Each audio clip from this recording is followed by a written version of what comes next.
he's not even in the prime. I mean, he's in the prime of his career.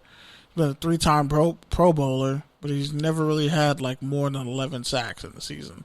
I think he had 9.5. His best year was 9.5 sacks, and he was kind of a factor in Seattle, but I just don't see, like, he's gonna have to come down on his price if he goes to New Orleans, because New Orleans, they've paid all their money sunk in the defense.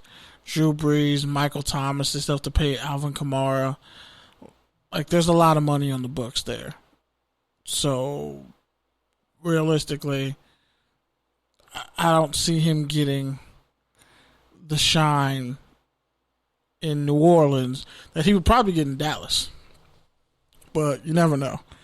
Like, Jerry Jones could just somehow manage to pull off trading for Jamal Adams and signing Jadeveon Clowney, and that would be kind of impressive. So, yeah. The Saints have about under $8.8 million available cap space, and the Cowboys at 11.3. Now, ESPN's Diana Rossini reported in April that Clowney had lowered his asking price, but was still seeking a deal in the range of $17 to $18 million a year. The Seahawks, according to Patrick Lois, I'm totally butchering his name, I'm sorry, but via the Seahawks wire,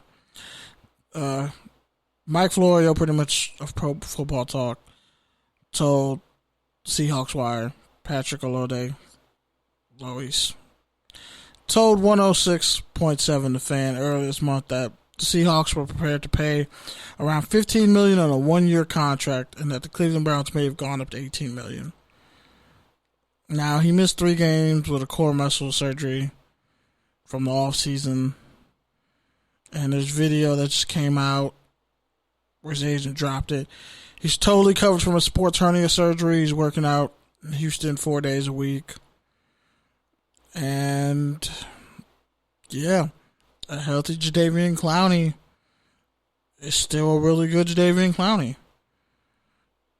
The problem is, his skill set that he brings to the table doesn't warrant the sacks that justify paying someone so much. But, of course, pass rush, you can be effective without getting to the quarterback. But if you want to be paid amongst the greats, you're usually getting there at a high clip. But he's so freakishly athletic, it's kind of like, well, someone's going to pay him. And imagine if he took that deal in Cleveland. Jadeveon Clowney on one side, Myles Garrett on the other. Myles Garrett can play either defensive end spot. And honestly, Clowney would probably be better suited to just go up and get right tackles and abuse them all day. That's horrifying. Okay, so last one before we hit all this college football news. So Troy Vincent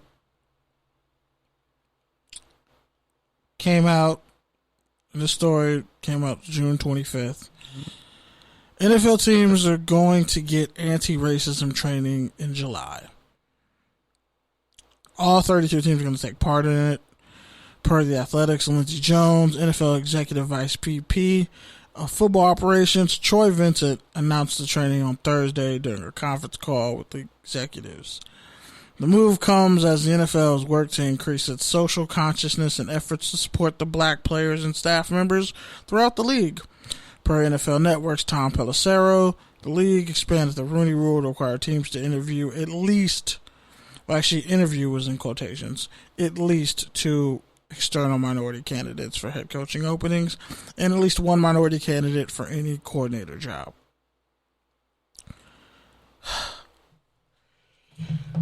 Oh man! Hey!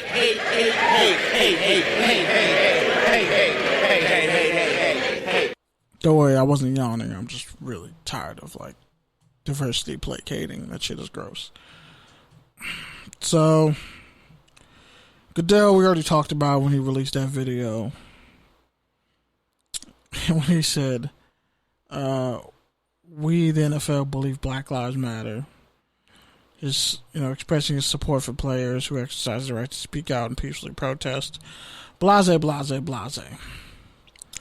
And of course, the NFL announced on June 11th it was, donating $250 million over 10 years to combat systematic oppression and combat systematic racism and support the battle against the ongoing historic injustices faced by African Americans.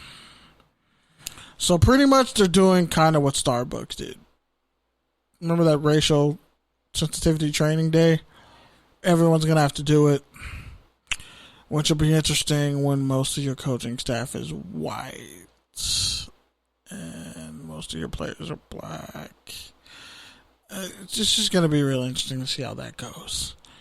I don't put much faith into the word diversity because a box of crayons is diverse.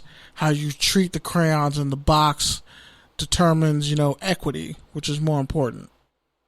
So just remember that. Anytime somebody throws the word diversity in your face, a box of crayons is diverse, but if you only have the white one sharpened and every other crayon shitty and broken, then it's not really diverse or fair or equal, is it? Anyway, moving on.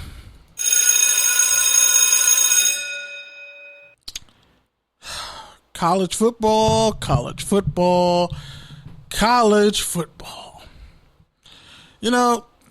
This is kind of more my favorite segment. Pete doesn't really talk college as much. But, when I think about college football and all the minutia of it, and how I've said on plenty of shows past, on my Twitter, at Oso Grande, anywhere else,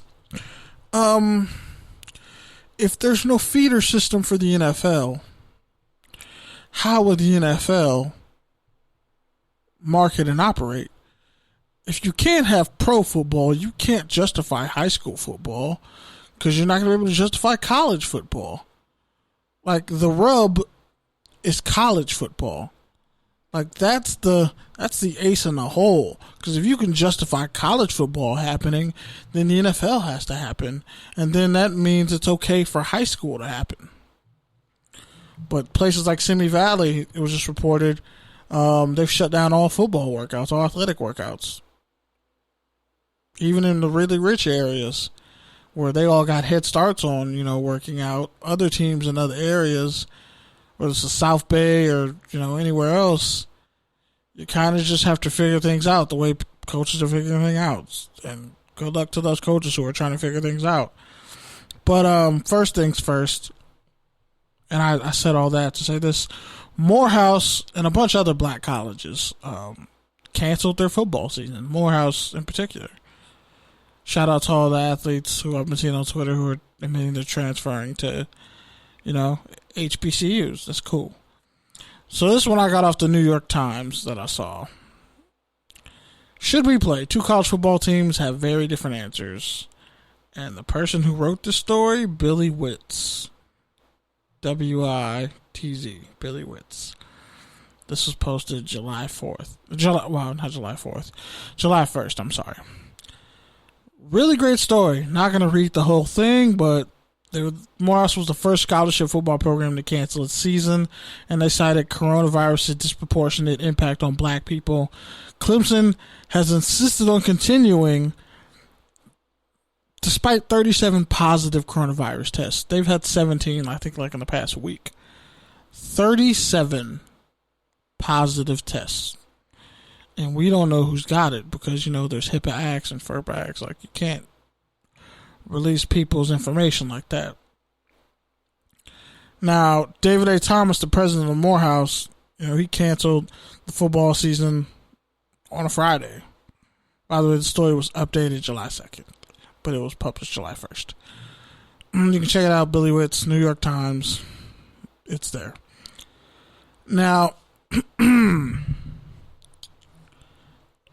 he pretty much, when it comes down to it, the president, David A. Thomas of Morehouse, said, he honed in on a single calculation. Can he guarantee the players will be safe? No. As Thomas saw the coronavirus infection rate spike in Georgia and in neighboring states, and as he watched from afar as outbreaks have hit football players who've been working out on campuses, especially Boise State, to Clemson, the answer became clear. No. Boise State's case, they had people want to sign. They had players pretty much almost ready to sign like a 52-page document. Then they got narrowed down to like 37. A waiver. Medical waiver, pretty much giving away their rights to sue and everything else if something happens. And now they just pretty much told everybody don't come to campus. And them, just like every other athletic director or head of whether it's the Pac-12 or the Big 12, everywhere else, the SEC, ACC, they're all trying to figure out how the hell can we have a season? How can we salvage this? Especially these coaches who get paid ridiculous amounts of money, and most of them aren't actually winning anything. Because last time I checked, Dabo Swinney and Nick Saban got all the titles. With the exception of Ed Ogeron, them two got all the titles from like the past 7 years. But hey, leave it to an HBCU to do the right thing. Now, start of the season is 2 months away, y'all. It's July, August, September. We are 2 months away. And in some cases, with high school football, we're really like a month and a half away. 6 weeks. Just think about that. This is like primetime hell week. This would have been either the end of a dead period going to the start of something, and now we're sitting here wondering what the hell is going to happen. Now, here's the issue with Morehouse. The question being with Morehouse, they're an all-male historically black college in Atlanta. Would they be an outlier, or are they the first pebble, dribble across the pond? President then went on to say, what I think responsible leadership will do in higher education is ask the question, why are we in business? Thomas said, we are not in business to provide sports. At least we're not at Morehouse. We're in business to provide high-quality education that allows men to prepare themselves for a lifetime of leadership and service and vocational excellence. I'm going to read that one more time, since some people don't realize that football is not the end-all, be-all. We're in business to provide a high-quality education that allows men to prepare themselves for a lifetime of leadership and service and vocational excellence. Now, this is just something I want y'all to throw in, because a lot of these schools, a lot of these colleges, they feed on sports to exist. But the HBCUs can't really depend on their sports programs to, keep the lights on. In some cases, some HBCUs have had to just get rid of their football teams altogether because it was cheaper to get rid of it. Ask yourself this when you're applying to a Stanford or Cal State Northridge or whatever. Some of those schools that maybe, I'll just look at Northridge, for example. How do you justify paying so much in tuition for an online class? And you're not going to get the benefits of being on campus or at any other school. You're not going to get the benefit of being on campus at a school where you pay tuition for and millions of dollars have been pumped into the school, where all these great things and venues exist, but you can't use them because it's a COVID outbreak. How do you justify that? Just something to keep in mind. And coupled with David Thomas's, statement, he also added, I would hope every president asks themselves that question. Why am I in business? Why am I here for? Now I've got a decision to make, a set of decisions to make, and I'm making those decisions consistent with what my institutional purpose is. Another question to ask yourself.